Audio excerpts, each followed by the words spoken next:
Hello friends, welcome back to cinema secrets. இன்னைக்கு இந்த வீடியோவில் நான் பேச போகிறது இந்த வருடம் 2025 வருஷம் தமிழில் வெளியாக போகும் ரொம்ப ரொம்ப முக்கியமான படங்களில் கலக்க போகும் அந்த பாலிவுட் வில்லன்கள்லாம் யார் அப்படின்றத பற்றி தான் பேச போகிறேன். அதுவும் இப்போ வரப்போகிற ஒரு சில தமிழ் படங்களில் பார்த்தீங்கன்னா பாலிவுட்டில் வில்லத்தனத்தில் கலக்கி முடிச்சுட்டு தமிழ் சினிமாவில் வந்து உங்களை நான் மிரட்ட போகிறேன் பாடுறா அப்படின்னு இறங்க போகும் வில்லன்கள் எந்தெந்த படத்தில் நடிக்க போகிறாங்க, எந்தெந்த படங்கள் எவ்வளோ பட்ஜெட்டில் உருவாயிருக்கு அப்படின்ற தற்போதைய நிலவரத்தை பற்றி பேச போகிற நண்பர்களே. அதனால இந்த வீடியோ கண்டிப்பாக இன்ட்ரெஸ்டிங் ஆகும். இது வரைக்கும் நீங்கள் கேள்விப்படாத பல தகவல்கள் இந்த வீடியோல நான் பகிர போறேன். அதனால நேரம் கடத்தாம நம்ம வீடியோல போவோம். நீங்களும் வீடியோ முழுசா பாருங்க. அது மட்டும் இல்லாம பார்த்துட்டு அப்படியே போயிடாதீங்க. மறக்காம நம்ம சேனலை சப்ஸ்கிரைப் பண்ணிட்டு ஃபாலோ பண்ணுங்க நண்பர்களே. நன்றி, வணக்கம். இப்போ வாங்க வீடியோல போவோம். இப்போ இந்த லிஸ்ட்ல முதலாவதா சொல்ல போற படம் மணிரத்னம் அவர்கள் 1987 வருஷம் நாயகன் ஒரு படம் எடுத்தாருங்க. அந்த படத்துல தான் முதல் முறையாக கமலஹாசன் அவர்கள் கூட இணைந்து எடுத்த படம் அது. அந்த படம் வந்து ஒரு மிகப்பெரிய வெற்றி படமாச்சு. அதுக்கப்புறமா இப்பதான் மறுபடியும் 2024 வருஷம் ரீயூனியன் போட்ட படம் இந்த தக் லைஃப் அப்படின்ற படம். இந்த படத்துல நம்ம கமலஹாசன் அவர்களையும் தவிர்த்து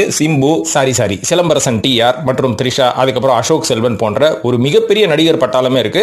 இந்த படம் இந்த வருஷம் ஜூன் 5 ரிலீஸ் ஆகும் அப்படின்ற மாதிரி கருதப்படுகிறது. இப்போ இந்த படத்துல பாலிவுட்ல இருந்து எந்த ஒரு சூப்பரான நடிகர் வந்து வில்லத்தனத்தில் கலக்க போறார் அப்படின்ற மாதிரி எதிர்பார்க்கப்படுது. அது என்ன எதிர்பார்க்கப்படுது? வந்துட்டாருங்க, அவ்வளவுதான். உள்ள கேஸ்டிங்ல வந்துட்டாரு. அந்த நடிகர் வேற யாரும் இல்ல, பாலிவுட்ல மிர்சாபூர் அப்படின்ற ஒரு படத்துல கலக்கிய பங்கஜ் திரிபதி. இவர் தான் வந்து இந்த படத்துல வந்து ஒரு முக்கியமான ஒரு வில்லத்தனம், ஒரு நல்ல கதாபாத்திரம் பண்ண போறாரு அப்படின்ற மாதிரி சொல்லப்படுது. ஏற்கனவே தமிழ்ல காலா அப்படின்ற நம்ம ரஜினி அவர்கள் நடித்த படத்தில் அவர் வந்து ஒரு நல்ல கேரக்டர் பண்ணியிருந்தாரு. ஆனா பெருசா சொல்ற கேரக்டர்ல சின்ன கேரக்டர் தான். அந்த படம் நடிச்சதுக்கு அப்புறம் ஹிந்தியில நிறைய வெற்றி படங்களை கொடுத்து இன்னைக்கு நம்ம சவுத் இந்தியன் ஆடியன்ஸுக்கு பங்கஜ் திரிபதினா யார் அப்படின்ற அளவுக்கு நல்ல பரிச்சயம் ஆயிடுச்சு இல்லீங்களா? ஏன்னா இப்போ நம்ம சவுத் இந்தியன் ஆடியன்ஸ் பாத்தீங்கன்னா பங்கஜ் திரிபதி நடிகிற படங்களை தேர்ந்தெடுத்து பாக்குறாங்க. அந்த அளவுக்கு அவரோட மவுஸ் கூடிடுச்சு. இப்போ நம்ம மணிரத்னம் அவர்கள் இயக்கக்கூடிய இந்த தக் லைஃப் படத்துல ஒரு வில்லத்தனத்துல பண்ண போறாரு அப்படின்ற மாதிரி சொல்லப்படுது. இது மட்டும் இல்லாம பாலிவுட் தங்கல் படத்தில் கலக்கிய சானியா மல்கோத்ரா இருக்காங்க பாருங்க, அதாவது ஆமீர் கான் அவர்களோட இரண்டாவது மகளா நடிச்சிருப்பாங்க. அவங்க கூட பாத்தீங்கன்னா பாலிவுட்ல ஒரு சில நல்ல படங்கள் நடிச்சிருக்காங்க, நல்ல நடிகையும் கூட. அவங்களும் பாத்தீங்கன்னா தக் லைஃப் படத்துல ஒரு முக்கியமான கதாபாத்திரம் பண்றாங்களா. எந்த மாதிரியான வித்தியாசமான கதாபாத்திரம் அப்படின்றத நம்ம பொறுத்து இருந்து பார்ப்போம். ஜஸ்ட் ஜூன் 5 வரைக்கும் கொஞ்சம் வெயிட் பண்ணுங்களேன், ரிலீஸ் ஆனதுக்கு அப்புறம் பார்த்துப்போம். ஆனா கண்டிப்பா எஸ்டிஆர் அவர்கள் இந்த படத்துல வேற லெவல்ல கலக்க போறாரு அப்படின்றதுல எந்த சந்தேகமும் இல்ல. ஒரு சில தகவல்களை நான் கேள்விப்பட்டேன், அதெல்லாம் என்ன அப்படின்றத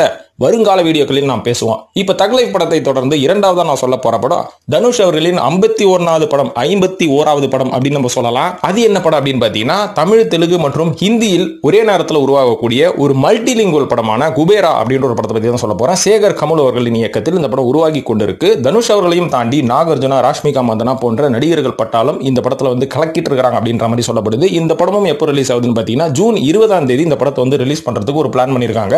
ஏற்கனவே அமேசான் பிரைம்ல இந்த படத்தை நல்லா முட்டி வித்தாச்சு. இதெல்லாம் ரைட். இந்த படத்தோட வில்லனை பத்தி எதுவுமே சொல்லலையே அப்படின்னு கேட்டீங்கன்னா இந்த படத்துல முக்கியமான வில்ல கதாபாத்திரத்தில் கலக்க போற அந்த பாலிவுட் நடிகர் யாருன்னு பாத்தீங்கன்னா ஜிம் ஷர்ப் அப்படின்ற மாதிரி சொல்றாங்க. இவரை ஏற்கனவே பத்மாவத் அப்படின்ற படத்துல ரன்வீர் சிங்குக்கு பக்கத்துல பக்கவாத்தியமா ஒரு சொல்றாரு பாத்தீங்களா, ஒரு மாதிரி வித்தியாசமான ஒரு நடிப்பை கொடுத்திருப்பாரு. ஆனா மிரட்டலா இருக்கும். அந்த நடிகர் ஏற்கனவே வந்து கங்குபாய் கத்திவாடி அப்படின்ற மாதிரி ஒரு படத்துல நடிச்சிருக்காரு. அந்த படத்துல அவரோட ஆக்டிங்லாம் வேற லெவல்ல இருக்கும். சோ அந்த நடிகர் முதல் முறையாக தமிழ் படத்தில் குபேரா அப்படின்ற ஒரு படத்துல வில்லத்தனம் பண்றதுக்காக ரெடி ஆயிட்டாராம், உள்ள வந்துட்டாரு. அவரோட நடிப்பு எப்படி இருக்கு அப்படின்றது ஜூன் 20 வரைக்கும் பொறுத்திருந்து தான் பார்க்கணும். இது ஒரு வித்தியாசமான படமா அமையும் அப்படின்றதுல எந்த சந்தேகமும் இல்ல. இப்போ இதனை தொடர்ந்து குபேரா படத்தை தொடர்ந்து மூன்றாவதா நான் சொல்ல போற படம் நம்ம சூப்பர் ஸ்டார் அவர்களின் நடிப்பில் லோகேஷ் கனகராஜ் அவர்களின் இயக்கத்தில் சன் பிக்சர்ஸின் தயாரிப்பில் வெளியாக காத்திருக்கும் படம் தான் கூலி. கூலிப்பா ஏப்பா, அதெல்லாம் பத்தி நான் பேச விரும்பல. கூலி அப்படின்ற படங்க, கூலி. சோ இந்த கூலி படத்துல யார் இறங்க போறா அப்படின்னு பாத்தீங்கன்னா இங்கேயும் பாத்தீங்கன்னா ஏகப்பட்ட தமிழ் சினிமாவை சேர்ந்த, சவுத் இந்தியன் சினிமாவை சேர்ந்த முன்னணி நடிகர்கள் எல்லாருமே லைன் கட்டி உள்ள வராங்க. இவ்வளவு அங்க ரஜினி அவர்களை தொடர்ந்து நாகார்ஜுனா நடிக்கிறாரு, கன்னட ஸ்டார் உபேந்திரா நடிக்கிறாரு, நம்ம சத்யராஜ் அவர்கள் நடிக்கிறாரு. வெயிட், சத்யராஜ் அவர்கள் நடிக்கிறாரா? ஒரு சில வருஷத்துக்கு முன்னாடி ஒரு சபதம் எடுத்தாரு, இனிமேல் நான் ரஜினி படத்துல நடிக்க மாட்டேன், அப்படியே நடிச்சாலும் நான் ஹீரோவா நடிக்கிற படத்துல ரஜினி வில்லனா நடிக்க சொல்லுங்க அப்படின்ற மாதிரி சபதம் விட்டவரு எப்படி ரீனியன் போட்டாரு அப்படின்னு கேட்டீங்கன்னா இதுக்கு பின்னாடி ஒரு சின்ன சூட்சமும் இருக்கு. என்னன்னு பாத்தீங்கன்னா இந்த படத்துல ஆஸ் யூசுவல் சத்யராஜ் அவர்கள் ஒரு நல்ல கதாபாத்திரத்தில் தான் பண்றாரு, ஒரு பாசிட்டிவான கதாபாத்திரம் சொல்லலாம். ரஜினி அவர்கள் நெகட்டிவ் கதாபாத்திரம் பண்றாரு. சோ சத்யராஜ் அவர்கள் போட்ட கணக்குப்படி எல்லாமே ஒன்று சேர்ந்துருச்சு இல்லீங்களா? So what I mean to say is obviously Sathyaraj அவர்கள் இந்த படத்துல ஒரு நல்ல மனிதனாக நடிக்கிறார். ரஜினி அவர்கள் வழக்கம் போல ஒரு கூலியாவும் ஒரு ரோகாவும் நடிக்கிறாரு அப்படின்ற மாதிரி, ரோகாவும் நடிக்கிறார் அப்படின்ற மாதிரி சொல்லப்படுது. சோ சத்யராஜ் போட்ட கணக்கு எப்படியோ கரெக்டா வந்துருச்சு. சோ இவர்களையும் தாண்டி ஸ்ருதிஹாசன் நடிக்கிறாங்க. அதுக்கப்புறம் நம்ம மஞ்சுமல் பாய்ஸ் படத்துல நடிச்ச யாருங்க ஒரு ஷோபின் அவர்களும் நடிக்கிறாரு. அவரோட முதல் படம் தமிழ் அப்படின்ற மாதிரி சொல்லப்படுது. உபேந்திரா அவர்களுக்கு வந்து பாத்தீங்கன்னா கிட்டத்தட்ட 17 வருஷம் கழிச்சு தமிழ்ல மறுபடியும் ரீஎன்ட்ரி கொடுக்குறாரு. கொடுக்குறாரு. இதுல யாருப்பா வில்ல அப்படின்னு என்ன கேட்டீங்கன்னா உபேந்திரா வில்லன் கிடையாது அப்படின்ற மாதிரி உபேந்திராவே ஒரு ஸ்டேட்மெண்ட் கொடுத்துட்டாரு. ஸோ சத்யராஜும் நல்ல கேரக்டர் தான் பண்றாரு. நாகார்ஜுன அவர்களும் ஓரளவு பாசிட்டிவா தான் பண்ணுவார். ஏன்னா தெலுங்குல அவருக்கு ஒரு பெரிய இமேஜ் இருக்கு. ஸோ ரஜினி அவர்கள் தான் வில்லனா அப்படின்னு கேட்டீங்கன்னா ரஜினி அவர்கள் ஒரு நெகட்டிவ் கேரக்டர் பண்றாரு. இதையும் தாண்டி நம்ம பாலிவுட் ஆமீர் கான் அவர்கள் தான் இந்த படத்துல ஒரு பயங்கரமான வில்லத்தனத்தை காட்ட போறாரு அப்படின்ற மாதிரி மிகவும் எதிர்பார்க்கப்படுது. ஸோ அவரோட போர்ஷன்ஸ் எல்லாமே ஜெய்ப்பூர்ல ஷூட்டிங்லாம் முடிஞ்சிருச்சு. ஸோ படம் வந்து 25 வெளியாகுமா அப்படின்றது மிகப்பெரிய டவுட் தான். ஏன்னா ஜூன் மாசம் இந்த படத்தை வெளியிடலாம் அப்படின்ற மாதிரி பிளான் பண்ணாங்க. ஆனா இப்போ ஆகஸ்ட் 25 வரைக்கும் தள்ளி போயிருக்கான். ஸோ ஆகஸ்ட் வெளியானா மிகப்பெரிய சந்தோஷம் எல்லாருக்குமே அப்படின்னு நம்ம சொல்லலாம்.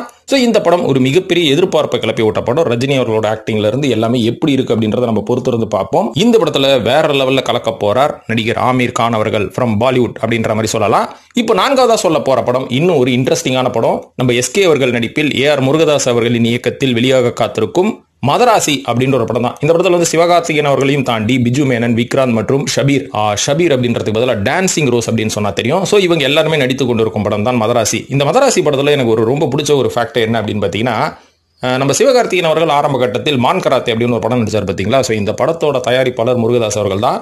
இப்போ ஆரம்பத்தில் முருகதாஸ் அவர்களோட தயாரிப்பில் நடிச்சுட்டு இன்னைக்கு அவரோட டைரக்ஷன் நடிக்கிற பார்த்தீங்களா, இதுதான் ஒரு அசூர வளர்ச்சி அப்படின்ற மாதிரி நம்ம கண்டிப்பாக சொல்லலாம். ஒரு நல்ல வளர்ச்சி இல்லைங்களா, இதெல்லாம் நம்ம ஏற்றுக்கிட்டு தான் ஆகணும். ஸோ இதெல்லாம் ரைட்டுப்பா. இந்த படத்தில் யார் வில்லத்தனம் பண்ண போறா அப்படின்ற மாதிரி கேட்டிங்கன்னா, அதுக்கு முன்னாடி இந்த படத்தோட பிஸ்னஸ் பற்றி பேசுகிறேன். இந்த படம் வந்து ஓவர்சீஸ் ரைட்ஸ் எல்லாமே சேல் ஆயிடுச்சு. அது மட்டும் இல்லாமல் ஓடிடி ரைட்ஸ் எல்லாம் இந்த படத்துக்கு ஏற்கனவே வித்து போச்சுங்க. ஸோ கண்டிப்பாக இந்த படத்தை வந்து சன் பிக்சர்ஸ் வாங்குவாங்க அப்படின்ற மாதிரி மிகப்பெரிய ஒரு எதிர்பார்ப்பு இருக்கு. வாங்கிட்டாங்கன்னா இந்த படம் வந்து ஒரு மிகப்பெரிய லாபகரமான படமாகத்தான் அமைய போகிறது அப்படின்றதுல எந்த சந்தேகமும் இல்லை. இருந்தாலும் இந்த சன் பிக்சர்ஸுக்கும் இந்த வில்லனுக்கும் ஒரு சின்ன சம்பந்தம் இருக்கு. ஏன்னு பார்த்தீங்கன்னா, இந்த வில்லன் கிட்டத்தட்ட ஒரு 11 வருஷத்துக்கு முன்னாடி நம்ம தமிழில் வந்து ஒரு படத்துல ஒரு நல்ல பாசிட்டிவ் கேரக்டர் பண்ணாரு. அதுக்கப்புறம் பார்த்தீங்கன்னா மொத்தமா பாலிவுட்டுக்கே போயிட்டாரு. 11 வருஷம் கழிச்சு இப்போ மறுபடியும் வந்திருக்கிறாரு. அந்த வில்லனின் பெயர் தான் வித்யத் ஜம்வால் அவர்கள். வித்யத் ஜம்வால் அவர்கள் கடைசியா அஞ்சான் அப்படின்ற ஒரு படத்துல பண்ணாரு. அந்த படத்துல நடிச்சு முடிச்ச கையோட இனிமேல் நம்மளுக்கு தமிழே வேணாண்டா அப்படின்னு சொல்லி பாலிவுட்ல போய் ஹீரோவே நிறைய படங்கள் நடிக்க ஆரம்பிச்சாரு. இப்போ மறுபடியும் வில்லத்தனத்துல களம் இறங்கி இருக்கிறாராம். ஸோ இந்த படத்துல நம்ம வித்யத் ஜம்வால் அவர்கள் எப்படி கலக்க போறாரு அப்படின்றத நம்ம பொறுத்திருந்து தான் பார்க்க வேண்டும். இந்த மதராசி படமும் கண்டிப்பா வந்து ஒரு நல்ல ஒரு வெற்றிகர படமா அமையும் அப்படின்றதுல எந்த சந்தேகமும் இல்லை. இப்போ அடுத்தது 5வதா சொல்ல போற படம் மூக்குத்தி அம்மன் அப்படின்ற ஒரு படம் தான். கிட்டத்தட்ட 100 கோடி ரூபாய் பட்ஜெட்ல உருவாக்கி கொண்டிருக்கும் படம். சுந்தர் சி அவர்களும் இந்த படத்துல ஒன் ஆஃப் த ப்ரொடியூசர் மற்றும் இந்த படத்தின் இயக்குனரும் அவர் தாங்க. ஸோ இந்த படத்தோட காஸ்டிங் பத்தி பார்த்தோம்னா நயன்தாரா அவர்கள் அதே மூக்குத்தி அம்மனை தான் பண்றாங்க. ஊர்வசி மற்றும் யோகி பாபு, ரெஜினா கசன்ரா இவங்க எல்லாருமே புதுசா இணைந்திருக்காங்க. மூக்குத்தி அம்மனோட ஃபர்ஸ்ட் படத்தோட சீக்வல் தான் இந்த படம். ஸோ ஆர்ஜே பாலாஜி ஒரு சின்ன கேமியோ பண்ணுவார் அப்படின்ற மாதிரி எதிர்பார்க்கப்படுது. இது மட்டும் இல்லாம இந்த படத்துல யார் வில்லத்தனத்துல கலக்க போறா அப்படின்னு பாத்தீங்கன்னா, துனியா விஜய் அப்படின்ற ஒரு நடிகர். ஏற்கனவே கன்னடத்துல வந்து 2 பிலிம் ஃபேர் ஏகப்பட்ட ஸ்டேட் அவார்ட்லாம் வாங்கின ஒரு மிகப்பெரிய ஒரு ஸ்டார் தான் வந்து துனியா விஜய் அவர்கள். ஸோ துனியா விஜய் அவர்கள் சமீபத்தில் கூட கன்னடத்துல பீமா அப்படின்னு ஒரு படம் பண்ணியிருந்தாரு. இந்த படத்தோட டைரக்ஷன் மற்றும் இந்த படத்தோட ப்ரொடியூசர், ஹீரோ எல்லாமே இவர் தான். வேற லெவலில் இருக்கும், செமையா இருக்கும் ஃபைட்லாம். ஸோ துனியா விஜய் அவர்கள் கன்னடத்தில் ஒரு மிகப்பெரிய ஒரு ஆக்ஷன் ஹீரோ அப்படின்றது கன்னட படம் ரெகுலரா பார்க்குற எல்லாருக்குமே தெரியும். இவர் வந்து தெலுங்குல கடைசியா பாத்தீங்கன்னா பாலையா, நம்ம பாலகிருஷ்ணா அவர்கள் நடித்த வீரசிம்மா ரெட்டியில ஒரு மிகப்பெரிய வில்லத்தனம் மிரட்டிருப்பாரு. அதனை தொடர்ந்து தமிழ்ல இப்பதான் முதல்ல என்ட்ரி கொடுக்குறாரு மூக்குத்தி அம்மன் அப்படின்ற படத்துல.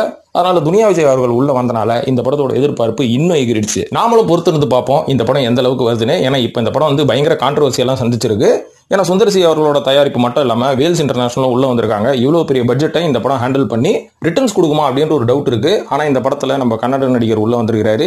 இன்னும் தெலுங்கை சேர்ந்த பல பேர் உள்ள வந்தனால இந்த படம் வந்து ஓவராலா இந்தியா ஃபுல்லா வந்து ஒரு நல்ல பிசினஸ் பண்ணும் அப்படின்ற மாதிரி எதிர்பார்க்கப்படுது. தமிழ்ல எப்படி அப்படின்றத நம்ம பொறுத்திருந்து தான் பார்க்கணும். இப்ப 6வதா சொல்ல போற படம் கார்த்தி அவர்களின் நடிப்பில் நலன் குமாரசாமி அவர்களின் இயக்கத்தில் வெளியாக காத்திருக்கும் படம் தான் வா வாத்தியாரே அப்படின்ற ஒரு படம். இந்த படத்துல கார்த்தி அவர்களை தொடர்ந்து கீர்த்தி ஷெட்டி, சத்யராஜ் போன்ற முன்னணி நடிகர்கள்லாம் நடிச்சுட்டு இருக்காங்க.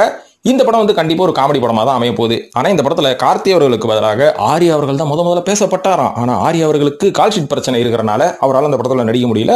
சோ கார்த்தி அவர்களும் நல்லா கலகலகலன்னு தான் நடிப்பாரு. அதனால கார்த்தி அவர்களை தூக்கி வந்து உள்ள போட்டாச்சு. சோ இந்த படம் எப்படி இருக்க போகிறது, இந்த படத்தோட பிசினஸ் எப்படி அப்படின்ற மாதிரி பாத்தீங்கன்னா, பொங்கலுக்கு ரிலீஸ் பண்ணலாம் அப்படின்ற மாதிரி பிளான் பண்ணிருந்தாங்களா.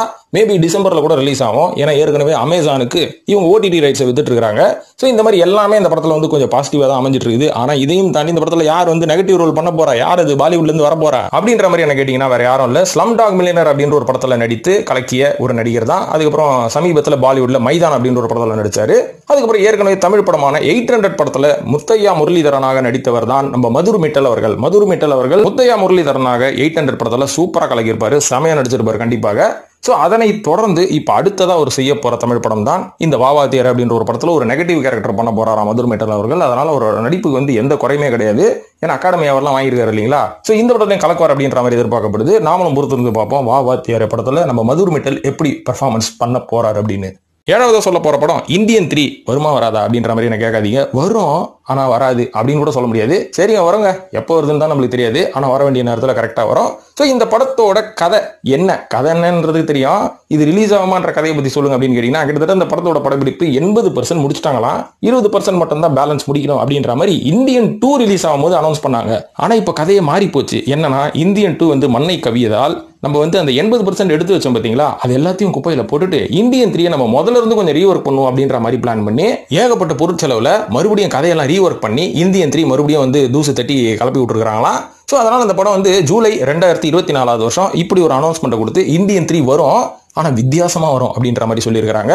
ஸோ அதனால நம்ம பொறுத்து இருந்து பார்ப்போம் எப்படி வரப்போகுது. ஆனா வந்ததுன்னா கண்டிப்பா இந்த மாசம், அதாவது இந்த மாசத்துல இருந்து ஆரம்பிச்சு இந்த வருஷத்தோட கடைசிக்குள்ள இந்த படப்பிடிப்பை முடிச்சு பொங்கலுக்கு இந்த படத்தை ரிலீஸ் பண்ணிடுவோம், 25 பொங்கலுக்கு ரிலீஸ் பண்ணிடுவோம் அப்படின்ற மாதிரி பிளான் பண்ணிருக்காங்க. வருமா வராதான்றது பொங்கலுக்கு அப்போ வரப்போது தான் தெரியும்பா, வேற எதுவுமே தெரியாது. ஆனா ஓகே, இந்த படத்துல வந்து பாலிவுட்ல இருந்து எந்த ஒரு மிரட்டலான வில்லன் வந்து கலக்க போறாரு அப்படின்ற மாதிரி கேட்டீங்கன்னா, அகிலேந்திர மிஸ்ரா அப்படின்ற மாதிரி பாலிவுட்டில் ஏகப்பட்ட படத்தில் வில்லத்தனம் நல்ல கதாபாத்திரம் பண்ண ஒரு நடிகர். ஸோ இந்த நடிகர் வந்து இப்போ இந்தியன் 3 படத்துல ஃபுல் ஃபிளெஜ்ஜா ஒரு முக்காவாசி நெகட்டிவ் ரோல் இவர் தான் பண்ண போறாரு அப்படின்ற மாதிரி சொல்லப்படுது. நம்ம எஸ் ஜே சூர்யா அப்போ அப்படின்னு கேட்டீங்கன்னா, எஸ் ஜே சூர்யாவும் ஒரு மெயின் வில்லன் தான். இவரும் பாத்தீங்கன்னா ஒரு முக்கியமான ஒரு வில்லத்தனம் பண்ண போறாரு. பாலிவுட்ல இருந்து இவர் இறங்கிருக்காங்க அப்படின்ற மாதிரியும் சொல்லப்படுது. ஸோ இவர் வந்து ஏற்கனவே பாலிவுட்ல ஏகப்பட்ட படங்கள் நடிச்சிட்டாரு. குறிப்பா சொல்லணும்னா 1995 வருஷம் வந்து வீரகதி அப்படின்னு ஒரு படத்துல சல்மான் கானுக்கே ஆப்போசிட்டான வில்லனா நடிச்சவர் தான். ஸோ அதனால வில்லத்தனத்துல ஒரு குறையும் இருக்காது அப்படின்ற மாதிரி எதிர்பார்க்கப்படுது. நாமளும் பொறுத்து வந்து பார்ப்போம் இந்தியன் 3 எப்படி நம்மள மிரட்ட போகுது அப்படின்னு சொல்லி. வேற மாதிரி மிரட்ட போறீங்க, அதுக்கப்புறம் கமலஹாசன் சங்கர் படத்தையும் உள்ள வராத மாதிரி ஆயிட போகுது அப்படின்னு சொல்லிக்கிறேன். ஸோ நண்பர்களை இப்போ இந்த லிஸ்ட்ல ஒரு 7 படத்தை பத்தி சொல்லிருக்கேன். இந்த 7மே வந்து ரொம்ப முன்னணி படம். இந்த முன்னணி படத்துல பாலிவுட்ல இருந்து குறிப்பா நார்த் இந்தியால இருந்தும் கொஞ்சம் மற்ற ஸ்டேட்ல இருந்தும் வில்லனை புதுசா இறக்கி இருக்காங்க. அதனால கண்டிப்பா இந்த வருடம் வர போகிற பல படங்கள் வந்து மிகப்பெரிய எதிர்பார்ப்பு கலகி இருக்கு. எதிர்பார்ப்பு கலகிறது மட்டும் பத்தாதுங்க, நம்மள வந்து திருப்திப்படுத்தணும் இல்லையா, திருப்தி. ஸோ அதனால நம்ம வெயிட் பண்ணி பார்ப்போம் திருப்தி படுத்துதானே. ஸோ இந்த வீடியோ பார்த்ததுக்கு நன்றி. இது பற்றிய கருத்துக்களை கமெண்ட்ல போடுங்க. வேற என்ன வீடியோக்கள் பத்தி நம்ம பேசுவோம், வேற என்ன டாபிக் பத்தி பேசுவோம் அப்படின்றதையும் மறக்காம கமெண்ட்ல போட்டு நம்ம சேனலையும் சப்ஸ்கிரைப் பண்ணிட்டு ஃபாலோ பண்ணுங்க நண்பர்களே. நன்றி.